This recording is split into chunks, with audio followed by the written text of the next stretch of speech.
Hello, this is Cheryl, and for the next hour, I'll be reading from the April 1 issue of the Washington Post on the Niagara Frontier radio reading service. From the headlines, markets rally, oil prices fall as Trump prepares to address nation on Iran war. White House promised an important update on Iran in what is set to be the president's first primetime address since the U.S. and Israeli assault began. By Cleve R. Woodson Jr., Victoria Craw, and Sammy Westfall. Financial markets rallied, and oil and gas prices fell on hopes of an approaching end to the U.S.-Israeli war in Iran, even as strikes in the region continued and Tehran maintained a show of defiance against opening the Strait of Hormuz. Stock markets in Asia closed higher Wednesday, while European markets posted gains. The price of Brent crude, a global benchmark, briefly dipped below $100 a barrel, down from about $118 a day earlier, and European gas prices fell. A day earlier, U.S. markets closed higher, with the Dow Jones Industrial Average, S&P 500, and NASDAQ Composite Index all gaining more than 2%. President Donald Trump is set to address the nation Wednesday with an important update on Iran, White House Press Secretary Karoline Leavitt said, in what is set to be his first primetime address since the U.S. and Israeli assault on Iran began more than 1 month ago. Leavitt did not elaborate on what Trump's message would be, but he and Secretary of State Marco Rubio spent Tuesday expressing optimism about the United States' trajectory after the administration alternated in recent days between saying the war is winding down and threatening to escalate it. On Tuesday, Trump said that he planned to end the U.S. involvement in Iran within 2 to 3 weeks, and that he would have nothing to do with a long-term effort to secure the Strait of Hormuz, a choke point for 20% of the world's oil that Iran has largely blocked off with threats and attacks on tankers. We'll be leaving very soon, Trump told reporters in the Oval Office, responding to questions about the war with Iran. And if France or some other country wants to get oil or gas, go up through the Hormuz Strait. They'll go right up there and they'll be able to fend for themselves. We'll have nothing to do with it, he continued. What happens in the Strait, we're not going to have anything to do with it. Rubio said in a Fox News interview that we can see the finish line. It's not tomorrow, but it's coming. He said the U.S. goals include destroying Iran's Air Force, Navy, and missile factories and degrading its missile launchers. We are well on our way to achieving all 4 of those objectives, he said, adding it would be done very soon. In a video shared by the White House Tuesday evening, Rubio described the Trump administration's rationale behind the war, saying Iran was on the verge of having so many missiles and so many drones that no one could do anything about their nuclear weapons program in the future, a scenario he described as an intolerable risk. This was our last best chance to eliminate that conventional threat, he said. The president made the right decision to wipe it out now. Trump and Rubio also escalated their rhetoric against NATO allies after European nations rebuffed U.S. calls to get involved and denied or limited access to military bases in the region.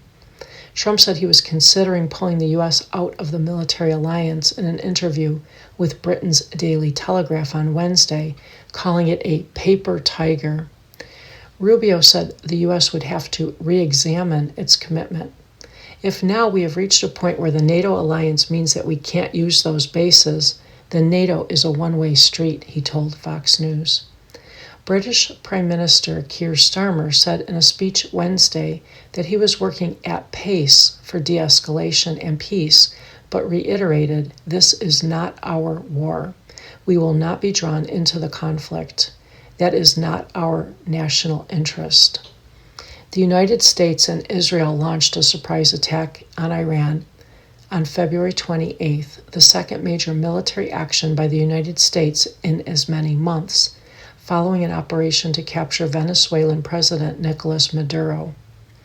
Iran's supreme leader and more than a dozen other leaders were assassinated in a matter of days in what the president said would be a surgical operation. But in the past month, the toll in dollars, global economic turmoil, and lives has mounted. Tanker traffic in the Strait of Hormuz has fallen to a trickle, as the average cost of a gallon of gas in the U.S. has shot past $4. American allies have become exasperated by an out-of-the-blue conflict that is causing economic paroxysms, even as the United States uses their airspace and military bases to launch additional attacks. Thousands of U.S. service members have been sent to the Middle East, and 13 have been killed. Iran continues to deny assertions of progress in negotiations to end the war, with Foreign Minister Abbas Araghchi telling Al Jazeera on Tuesday that he has received messages from U.S. envoy Steve Witkoff, but that they don't constitute negotiations. We do not have any faith that negotiations with the U.S. will yield any results. The trust level is at zero. Wednesday, Ibrahim Azizi, head of the National Security Commission of the Iranian parliament, said Trump had managed only to change the maritime regime. The Strait of Hormuz will certainly reopen, but not for you. It will be open for those who comply with the new laws of Iran, he said in a post on X. The 47 years of hospitality are over forever. In Trump's latest post on social media, he said Wednesday morning that Iran had asked for a ceasefire, but that the U.S. would only consider it when the Strait of Hormuz is open. Until then, we are blasting Iran into oblivion, or as they say, back to the Stone Ages.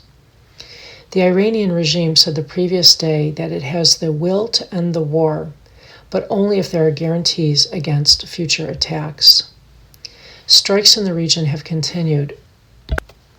Qatar's defense ministry said Wednesday that it was targeted by 3 cruise missiles from Iran, including one that hit an oil tanker in Qatari waters.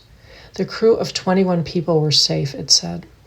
Kuwait's international airport was targeted by an Iranian drone attack, the country's official news agency said, while Saudi Arabia also reported drone attacks, and one person was killed by shrapnel falling from a drone interception in the United Arab Emirates, local authorities said.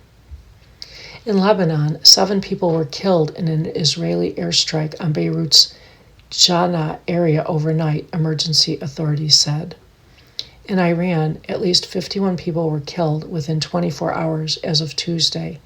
And in Israel, 14 people were injured in a missile attack in Bnei Brak, east of Tel Aviv. On Wednesday, the morning of the start of Passover, sirens continued to sound. The UK Maritime Trade Operations Centre, which monitors shipping activity in the region, said the threat level across the Strait of Hormuz, Gulf of Oman, and the Arabian Gulf remains critical, its highest level, because of attacks, navigation interference, and disruption to facilities. Since March 1, it has reported 26 confirmed attacks or incidents, with traffic through the strait shrinking from 138 vessels per day to 5. The current threat to energy security dwarfs that seen in the previous oil crisis in the 1970s and the Russian invasion of Ukraine in 2022, according to Fatih Birol, executive director of the International Energy Agency. Economic shocks could reverberate for months to come, he said Wednesday on the In Good Company podcast, adding that the release of reserve barrels of oil can reduce the pain, but will not solve the issue. The cure is opening the Strait of Hormuz. This is the single most important issue, he said. Westphal reported from Jerusalem. From the military section, Hegseth exonerates helicopter crews over Kid Rock's flyby, nullifying Army probe. No punishment, no investigation. Carry on, patriots, the Pentagon chief wrote on social media hours after military officials announced they had grounded the pilots involved. by Tara Kopp, Alex Horton, and Dan Lamothe. Defense Secretary Pete Hegseth on Tuesday nullified an Army investigation into the unauthorized helicopter flybys of musician Kid Rock's estate and anti-Trump protests in Tennessee over the weekend, announcing the move just hours after military officials opened their disciplinary review of the soldiers involved. No punishment, no investigation. Carry on, patriots, Hegseth wrote on social media. Kid Rock, whose legal name is Robert Ritchie, is an enthusiastic, longtime supporter of President Donald Trump, and he is widely admired among the president's political base. Hegseth's swift intervention in the case raised immediate questions about whether the military can hold its own accountable for actions that Hegseth may deem politically favorable. The Army, meanwhile, has faced glaring questions about how it operates in U.S. airspace after a collision last year between a Black Hawk helicopter and an American Airlines passenger jet that killed 67 people near Reagan National Airport just outside D.C. The Pentagon did not immediately respond to a request for comment. The incident occurred Saturday when two Apache helicopters from the 101st Combat Aviation Brigade flew over the No Kings demonstrations, part of a nationwide protest of policies advanced by the Trump administration, before continuing on to Kid Rock's home in Whites Creek, a suburb of Nashville. The musician shared video of the encounter in a social media post that has accumulated millions of views. As one of the Apaches hovers off his pool deck, he can be seen saluting the pilots, a gesture the soldiers appear to return. Earlier Tuesday, Army officials had said the Apache pilots were suspended while officials investigated the incident. The Army takes any allegations of unauthorized or unsafe flight operations very seriously and is committed to enforcing standards and holding personnel accountable, it said in a statement. Hegseth's decision, effectively exonerating the pilots before the facts could be ascertained, appeared to contradict remarks made earlier Tuesday by Trump, who told reporters at the White House that the aircrews probably should not have been doing it. "You're not supposed to be playing games, right?" the president said, adding that he intended to look into the incident. Maybe, he added in jest, they were trying to defend him. Army officials said it was not immediately clear whether the flight path over the No Kings protesters was a coincidence or involved a deviation from the Apaches' prescribed flight plans. Within about 2 hours on Saturday, one of the helicopters flew by demonstrators 6 times at McGregor Park in Clarksville, Tennessee, dipping as low as 625 feet, according to publicly available flight data. At one point, the aircraft briefly circled an area where protesters were gathered. The Apaches, based northwest of Nashville at Fort Campbell, an Army post that straddles the Kentucky-Tennessee line, were not assigned to monitor or otherwise disrupt the demonstrations, an Army spokesman said this week. The crews were flying a training mission, and a flyby at Ritchie's home was not part of that mission either, or an Army-sanctioned outreach event, nor did he request it, the spokesman, Major Jonathan Bless, said Monday. The helicopter crew members, who have not been publicly identified, are assigned to 2nd Squadron, 17th Cavalry Regiment, according to 3 people who spoke on the condition of anonymity to discuss a highly sensitive situation. One of the soldiers involved was the unit's commander, the official said. The commander is responsible for setting the tone for discipline and professionalism for hundreds of soldiers. Andrew Ba Tran contributed to this report. You are listening to a reading of articles and features from the Washington Post on the Niagara Frontier Radio Reading Service. From the body section, 6 things to do now to control allergy symptoms all season long. Taking action early, even before you notice symptoms, can make it easier to manage your spring allergies. By Kathleen Felton. If you develop a stuffy nose, itchy eyes, and scratchy throat each spring, you're probably one of the 82 million Americans who have seasonal allergic rhinitis, also known as hay fever, common, frustrating, and sometimes even dangerous, particularly if you have asthma. Spring allergies are triggered when temperatures rise and trees begin to release pollen into the air. You may experience these symptoms earlier than ever this year. There's a lot of evidence that CO2 emissions and global warming may be leading to more pollen, said Tricia Ray, clinical director in the Division of Allergy and Inflammation at Beth Israel Deaconess Medical Center, and possibly as a result of plants blooming for longer and producing more of the allergen, she explained. Springtime allergy symptoms may either subside or keep rolling as the months go on. If you are also triggered by grass pollen, summer can be a nightmare, and fall, with ragweed and other types of allergens in the air, can be bad too. However, taking steps to prepare now can make seasonal allergies more manageable.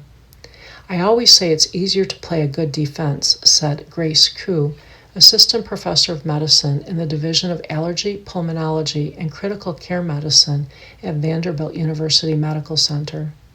It's harder to catch up once the symptoms start rolling. Here, allergists share strategies to make spring allergy season less debilitating. Stock your medicine cabinet. There are different kinds of allergy medications, including some available with a prescription, but the main over-the-counter options are oral antihistamines, nasal sprays, and eye drops. All of these medications work well together, said Koo, so you might keep one of each in your medicine cabinet if you find they help ease your symptoms. Oral antihistamines like Zyrtec, Allegra, and Claritin block the body's histamine responses to ease symptoms such as sneezing and itching. There are lots of thoughts about which one is better, but ultimately the one that you respond best to is what you should go for, Koo said. Keep in mind that medications containing diphenhydramine, Benadryl, an older antihistamine, can cause drowsiness and are usually not recommended for people over 65 because this age group may have a higher risk of adverse effects. Nasal sprays, which contain antihistamines, such as azelastine, brand name Astepro, or corticosteroids, fluticasone, brand name Flonase, directly target nasal congestion and itching.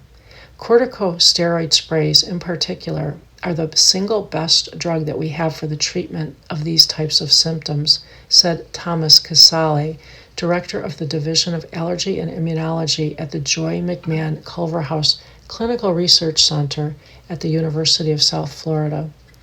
They've been shown to block allergic reactions and even ease eye symptoms, but they take around a week to start working and are most effective when you use them consistently. Corticosteroid sprays are considered more effective, but antihistamine nasal sprays can be a good option for fast relief since they start working quicker, said Danielle Quing, an assistant professor in the Department of Medicine, Division of General Internal Medicine at Mount Sinai. Antihistamine eye drops and artificial tears also help moisturize and soothe itchy, watery eyes. When taking over-the-counter medications, always follow the instructions on the package and check with your doctor first if you take any other medications to make sure they are safe to use together. Start medication before you have any symptoms. If your allergies are mild, you may be fine with taking medication once you notice symptoms or only on days when the pollen count is particularly high, experts said. But anyone with significant allergies can benefit from a proactive approach, including by taking medication before allergy season begins and continuing it daily, no matter the forecast, because pollen levels can flare suddenly, said Ray of Beth Israel Deaconess Medical Center. It might just be that the next day pollen counts are much higher and then you're miserable, Ray said. With corticosteroid nasal sprays in particular, you really want to start using them consistently right now and continuing through the end of the problem season, Ray said. That's because it can take about 7 to 10 days of regular use for these medications to start working. Control the air in your home. Once pollen counts start to rise in your area, take measures to keep allergens outside so you'll be able to have relief on the inside, King said. The best way to do this is to keep your windows closed and run fans or an air conditioner instead to circulate the air and keep cool. Using an air purifier in your bedroom and any other room you spend a lot of time in can also drastically reduce the number of allergens circulating.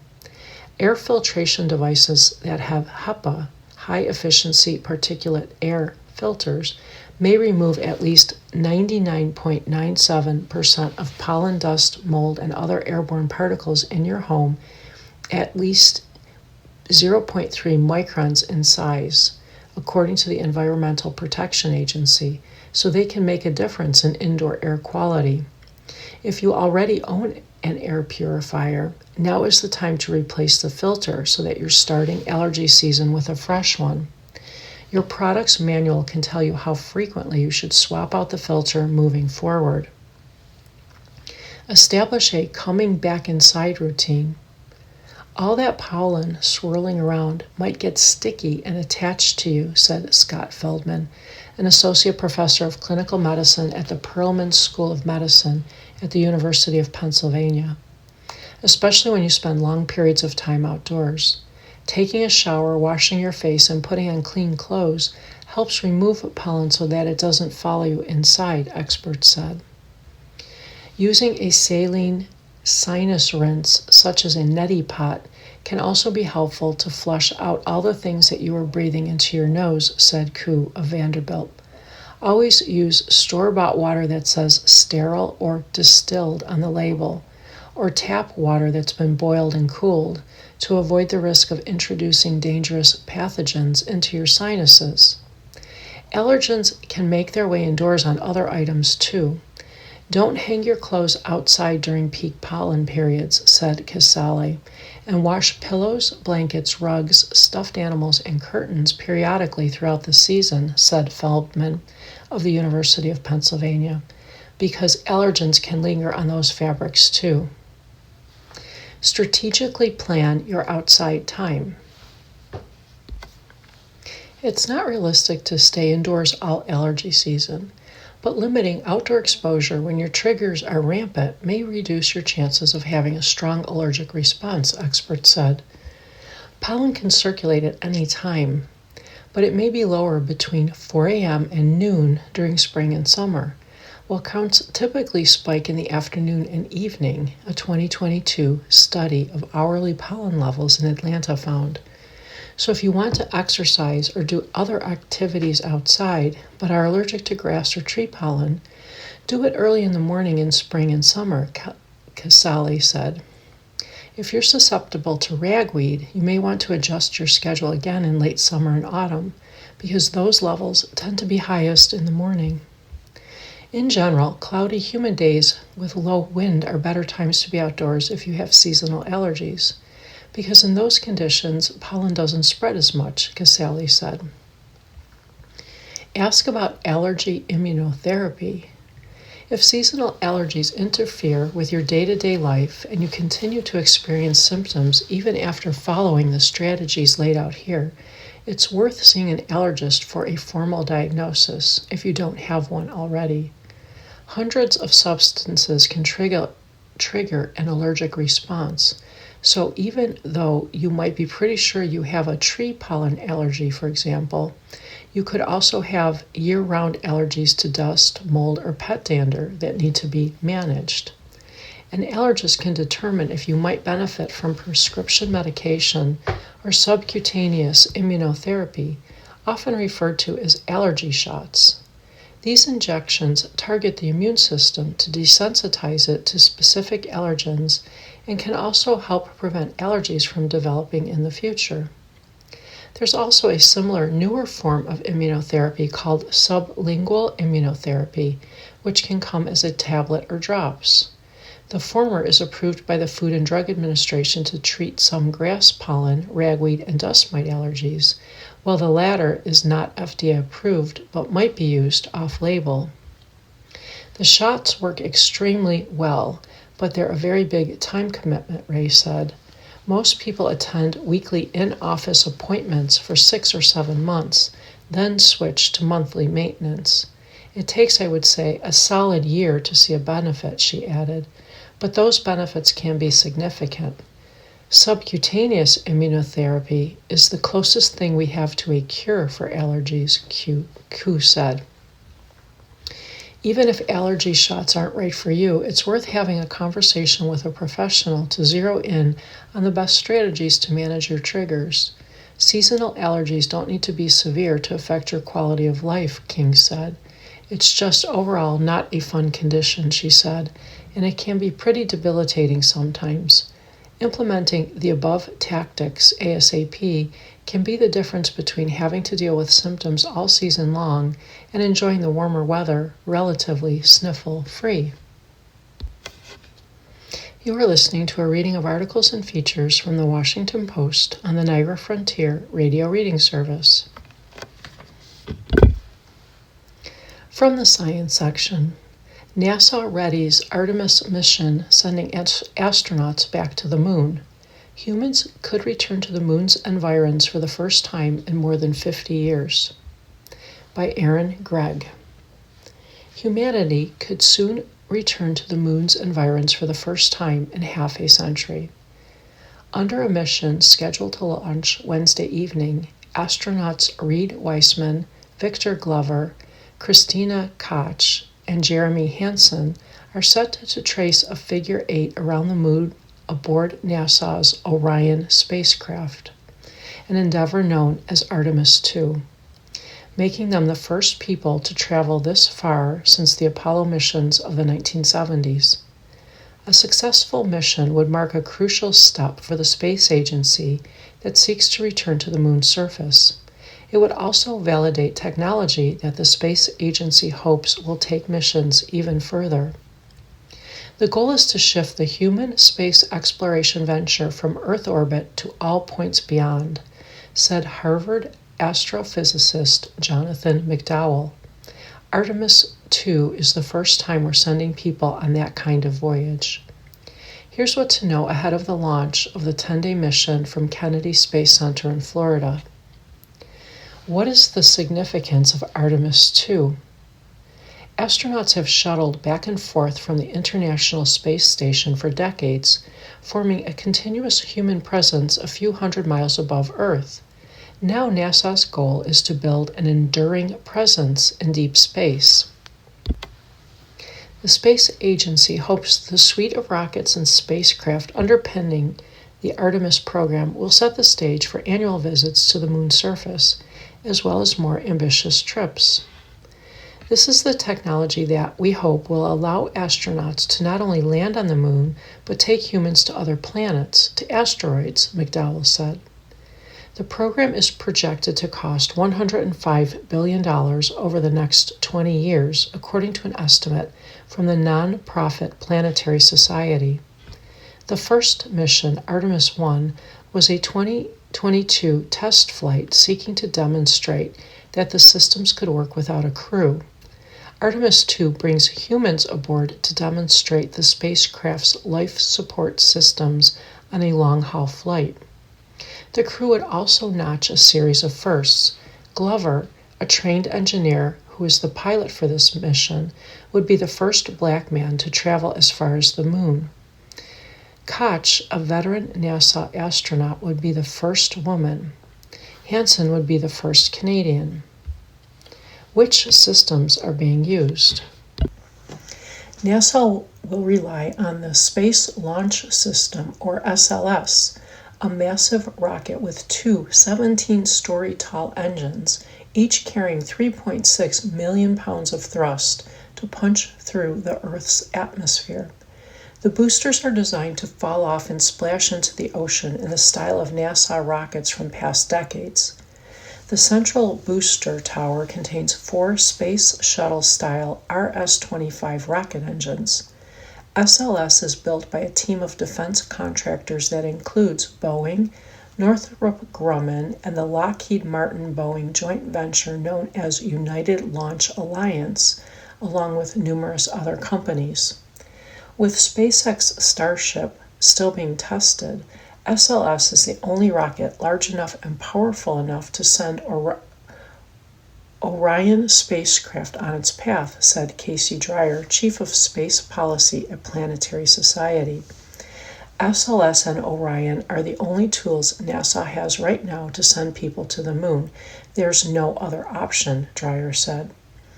Orion is the spacecraft that houses the astronauts, although it bears some similarity to capsules used in the 1970s. Its design can house 4 astronauts rather than just 3 in a space that is 11 feet tall and 16.5 feet wide, according to public NASA materials. It also contains long-range communication systems that are improved from the spacecraft of past decades, experts say. What happens when Orion leaves Earth? After the solid rocket booster separates from the Orion spacecraft, the crew will orbit Earth twice. That will give the astronauts time to make sure the life support and communication systems are working while they are still relatively close to home. The spacecraft's upper stage rocket will burn Orion into what NASA calls a safe, high Earth orbit, some 44,500 miles out before separating. A final push from Orion's propulsion system, known as the Translunar Injection Burn, will put the spacecraft on track to leave Earth's gravitational sphere, a first for any crewed mission since the Apollo program. The astronauts then take a 4-day journey toward the moon, following a figure-8 pattern that peaks at more than 4,600 miles beyond the far side of the moon. The spacecraft will then slingshot around the moon and harness the gravitational force of the moon and Earth for its return journey. Once the spacecraft returns, it will splash down in the Pacific Ocean. What are the challenges? A successful journey around the moon would bring the 4 astronauts more than 230,000 miles from Earth. They could be vulnerable to radiation from the sun in the event of a big solar flare, McDowell said. Still, despite the dramatic scale of the journey, aerospace experts say they are most worried about what will happen when the astronauts leave and re-enter Earth.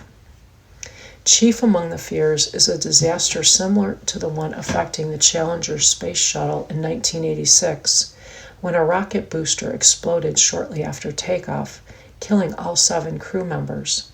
The solid rocket boosters and engines used on the SLS have a similar design. There are also concerns with the heat shield that protects the Orion spacecraft on its way back through the atmosphere. Although Artemis 1 was widely considered a success, the shield's tough exterior suffered extensive, unexpected damage in more than 100 places.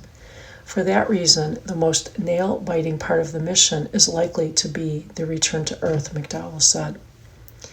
NASA has since worked to harden the heat shield while adjusting its planned angle of re-entry to allow for a softer journey, he said. How soon could astronauts walk on the moon? The timeline that would put astronauts on the moon's surface has been repeatedly moved back. NASA had planned the mission for 2024 before delays and a revamp of the Artemis program. Artemis 3 is scheduled for a 2027 mission in low Earth orbit designed to test systems and operations, with landers being built by SpaceX and Blue Origin to prepare for a landing under Artemis 4 in 2028. From the travel section, some airports beg, please don't show up 4 hours early. Passengers are being urged to arrive just early enough. By Hannah Sampson.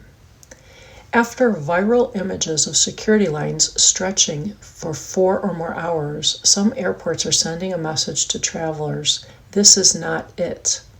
In a polite public service announcement, John Glenn Columbus International Airport in Ohio told travelers that arriving 90 minutes ahead of departure was the sweet spot. Showing up too early creates those first wave lines, the airport wrote on social media. Adding a thumbs up emoji, the message asked passengers to help us keep things moving. A partial government shutdown left Transportation Security Administration workers unpaid during the heavy spring break travel season over the past several weeks, leading to staffing shortages and lines that stretched across multiple sections of airports. Austin Bergstrom International Airport in Texas has consistently asked passengers to arrive early, about 2.5 hours for domestic flights and 3 hours for international travel. On Monday, the airport added more information.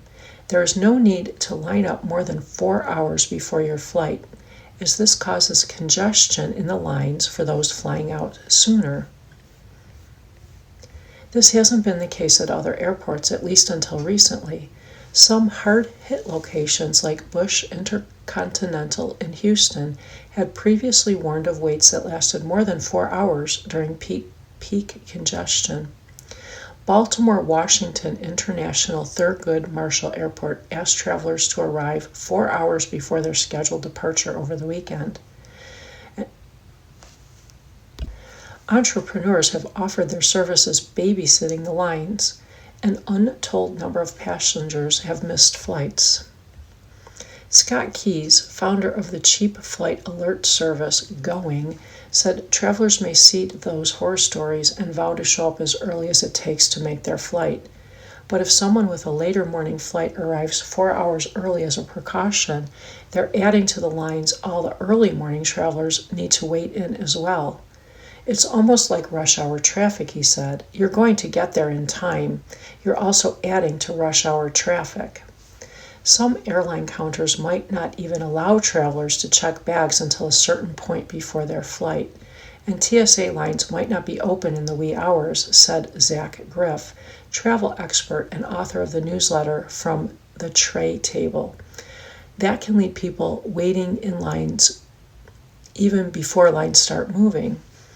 Not every airport has been overwhelmed, and many were reporting security lines that resembled normal on Tuesday after TSA workers started receiving paychecks due to an executive order from President Donald Trump. Trump also deployed ICE agents to airports to assist with lines. It's not clear how long they'll stay as the shutdown continues.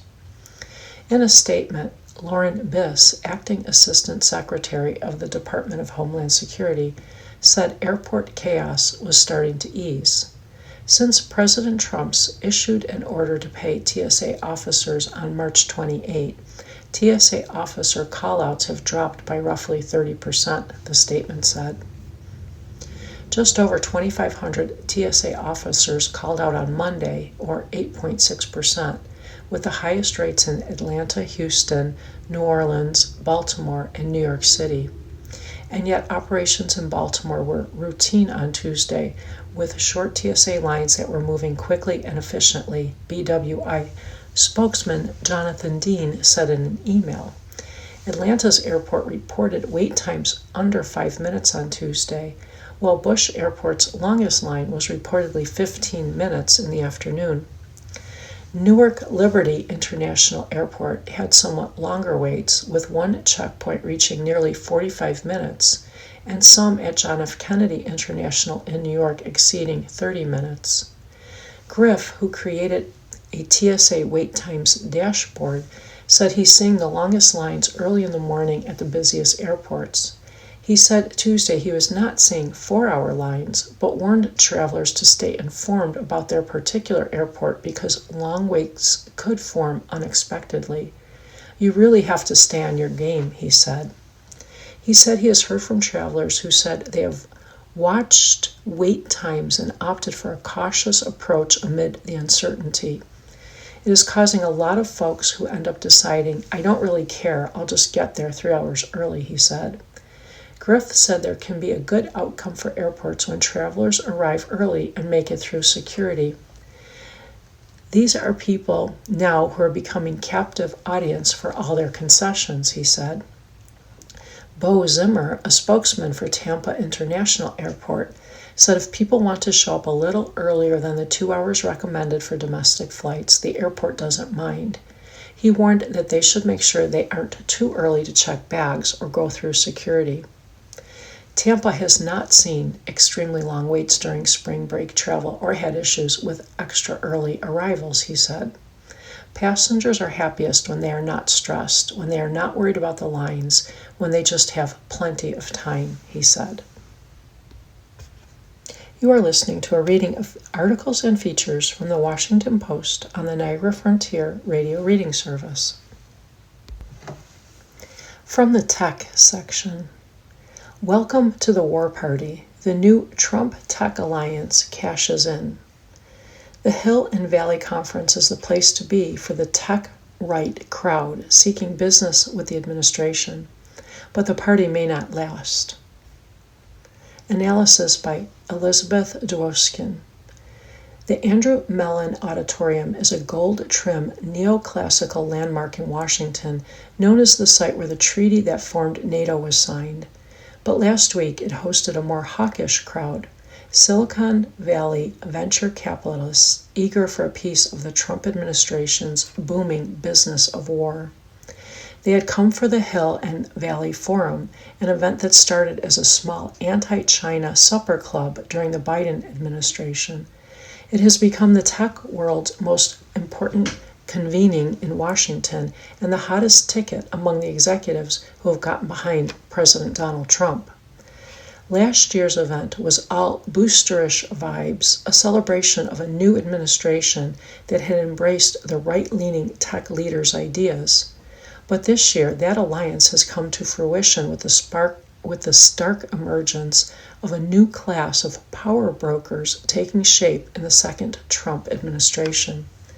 The Hill and Valley set, which claims bipartisanship, though its 3 co-founders are all Trump supporters, has seen several of its own go into government, including the podcaster and investor David Sacks as White House AI and crypto czar, former Uber executive Emil Michael at the Pentagon, and Hill and Valley co-founder Jacob Hellberg as an Undersecretary of State.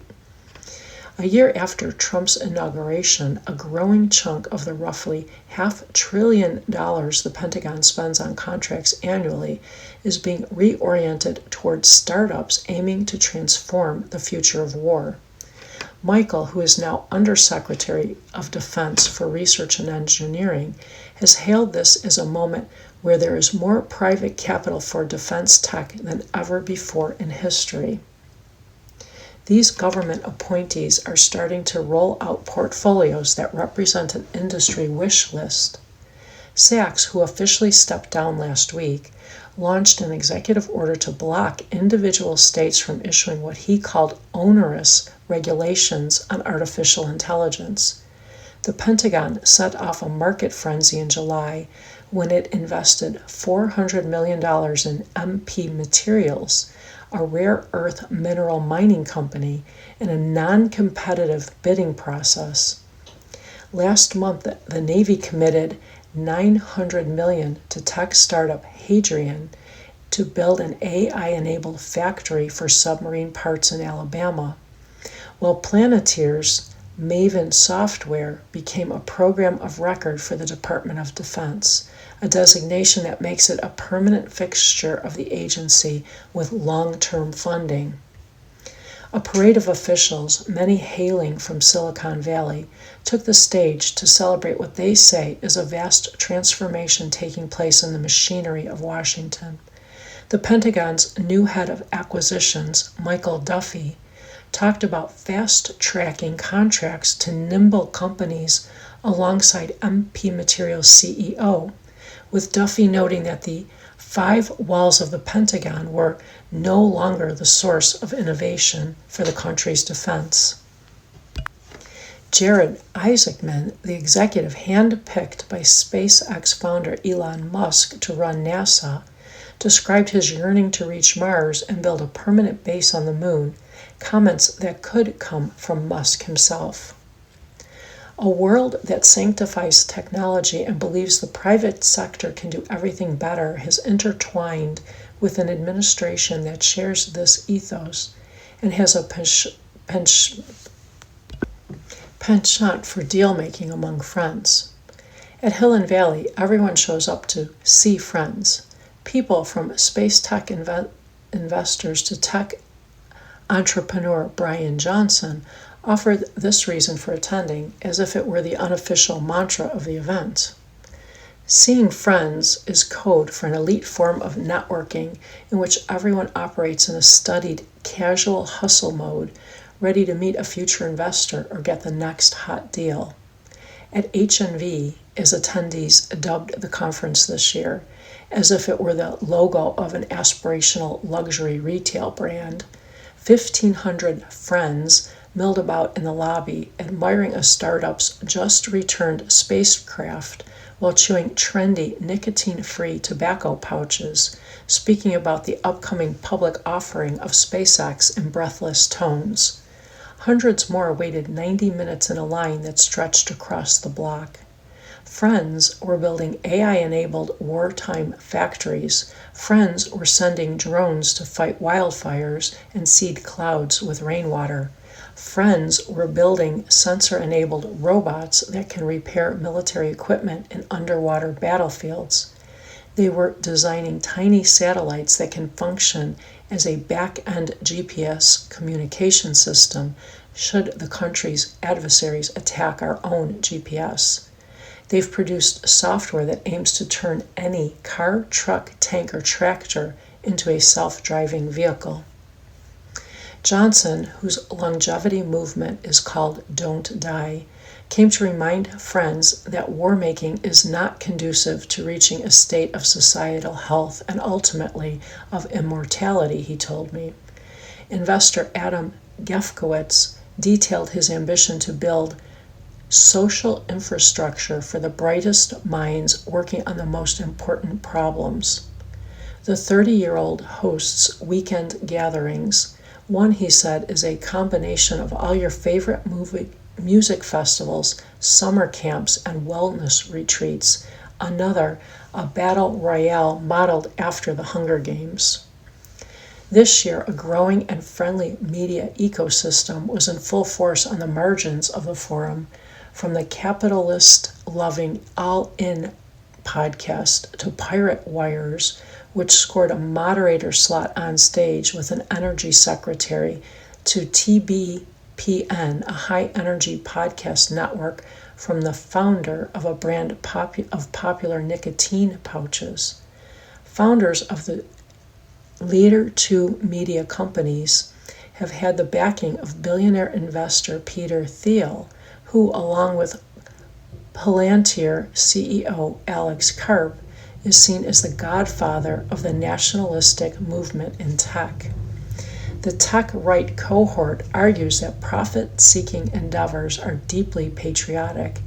It offers a utopian vision of a wholesale reindustrialization of America that spurs middle-class jobs and reorients the defense industrial supply chain away from China. In reality, many of the companies seeking federal contracts will fail. That's not only because doing a startup is really hard, but because it can be even harder to turn a profit on special purpose hardware without government funding. The bar for what is considered normal has shifted so much that it's not always clear where the government stops and business begins. Hill and Valley's most well-known co-founder, Trump donor, and former Palantir advisor Jacob Hellberg is now an undersecretary for economic affairs at the State Department, with a portfolio focused on technology, diplomacy, and shoring up supply chains. In his official capacity, he recently launched an investment consortium with Middle Eastern and Singaporean sovereign wealth funds and the Japanese conglomerate SoftBank, announcing its existence at the conference. Now, in some ways, Hellberg is both the salesman making a pitch and the buyer who receives it.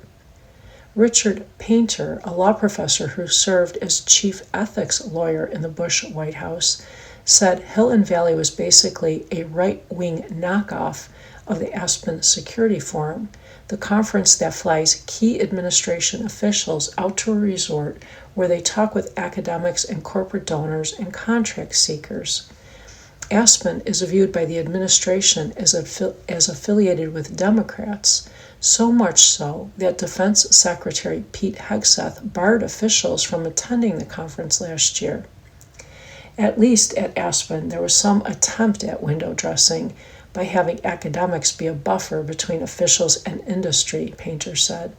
This is so transparent, so in your face, very Trumpian.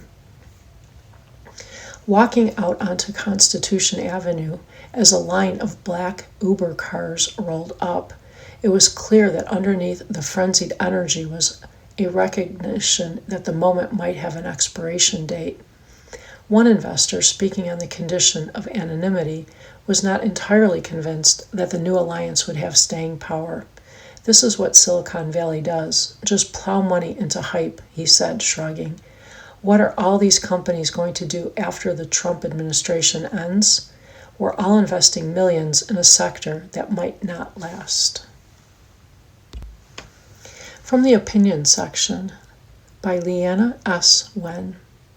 This invention to help older adults is so right it seems obvious.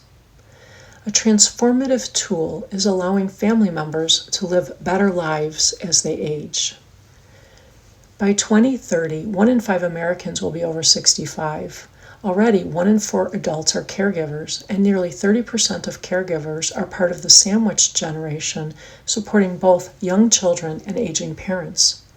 These realities are placing increasing pressure on families, many of whom are trying to care for relatives remotely. Thankfully, this is one area where technology can offer transformative solutions. One such age tech innovation makes use of a near ubiquitous household item, the television. Ashish Agarwal, a technology entrepreneur who founded the company Jubilee TV, told me that the COVID pandemic highlighted both the importance of social connection and the difficulties of caring for older adults. The need to take care of my in-laws and my parents was just exploding to the extent that I had not anticipated, he said. There were plenty of new communication devices, but Agarwal noted that they were often geared toward younger users. Rather than asking his parents to learn an unfamiliar platform, he took a different approach with something they already use every day. In fact, those 65 and older spend an average of 6.5 hours a day watching their TV sets. So Agarwal set out to turn the TV from a passive source of entertainment into a tool for active connection. He and his team developed a small box equipped with a camera and microphone that sits on top of the screen, along with a special remote control that includes a second microphone. Using these devices, older adults can call their loved ones and see them projected on a large, familiar screen. The system includes closed captioning for those with hearing difficulties, and videos can be recorded so that people can replay them after. These features may seem simple, but they represented a significant improvement for Andrew Barbash, a retired neurologist in Maryland. His mother was 96 when she died last year, and he described how difficult it had become for her to answer a mobile phone. She had to hold it with one hand, swipe it to answer with the other, and then try to hold it steady for the video call. Over time, typing messages on the tiny keypad became nearly impossible. Barbash discovered Jubilee TV and now uses it to help care for his father-in-law. Instead of looking for the phone every time it rings and struggling to answer it, he can literally talk back into the TV, Barbash said. His father-in-law can dictate responses that are then sent as text messages. Barbash also uses the system to communicate remotely with his father-in-law's health aides.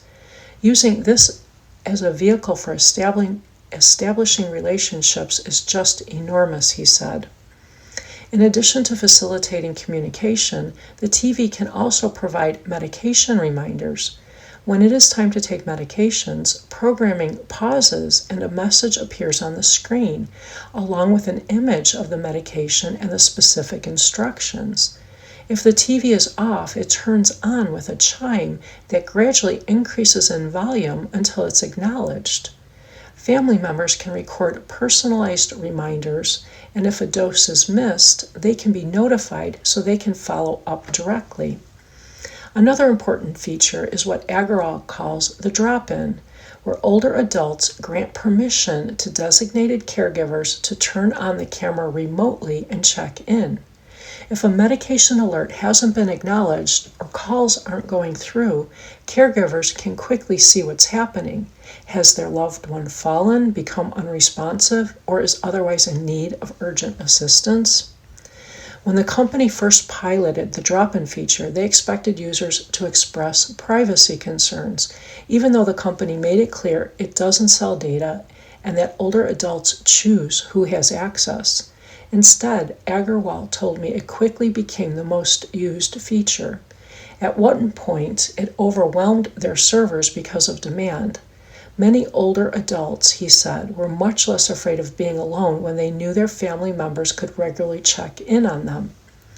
Jubilee TV is adding to its medical monitoring by partnering with a company that uses artificial intelligence to track movement and behavior patterns. The goal is for the technology to flag subtle changes that could signal problems such as depression, cognitive decline, increased fall risk, and even acute infection. Families members can then raise concerns earlier with a clinician and begin evaluation and treatment sooner. The service currently costs about $40 a month and includes the hardware and tech support. It is not yet covered by insurance, though it seems to me exactly the kind of support insurance should be paying attention to. As the Centers for Medicare and Medicaid Services increases its investment in digital tools, I hope it focuses on technologies like this that can help older people stay in their homes and potentially reduce medical expenses while giving a needed tool for caregivers to help their loved ones age with dignity. You've been listening to a reading of articles and features from the April 1 issue of the Washington Post. Your reader has been Cheryl. Thank you for listening.